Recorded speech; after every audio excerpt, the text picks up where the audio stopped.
கொலை பண்ணிருக்கேன், ஒவ்வொரு நிமிஷமும் பொய் சொல்லி ஏமாத்திருக்கேன்.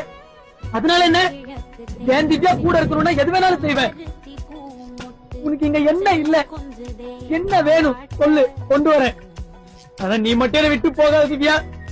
எனக்கு யாருமே இல்ல திவ்யா, நீ உள்ள நான் செத்துருவேன் திவ்யா. பாரு பாரு பாரு பாரு, இங்க எவ்வளவு நல்லா இருக்கு. நமக்குன்னு ஒரு வீடு, வீடெல்லாம் வெளிச்சம், குடும்பம், குழந்தைங்க. என் கனவு திவ்யா, சின்ன வயசுல ஜன்னல் வழியா பார்த்தனே அது மாதிரி. இதெல்லாம் கிடைக்காதா கிடைக்காதான்னு எவ்வளவு நாள் ஏங்கிருக்கேன் தெரியுமா? இதோ இதோ இந்த செவத்தெல்லாம் கேட்டு பாரு, எத்தனை நாள் இதுக்கு முன்னாடி என்ன அழுதுருக்கேன்னு சொல்லும். எனக்கு இதாண்டா பிரச்சனை, எனக்குன்னு வரும்போது எதுவுமே நடக்கிறது இல்ல.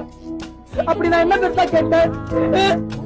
நீங்க எல்லாம் வாழ்ற மாதிரி சாதாரண ஒரு வாழ்க்கை, அது ஏன் எனக்கு மட்டும் கிடைக்க மாட்டேங்குது? ஏன் எனக்கு மட்டும் எல்லாம் தப்பாவே நடக்குது?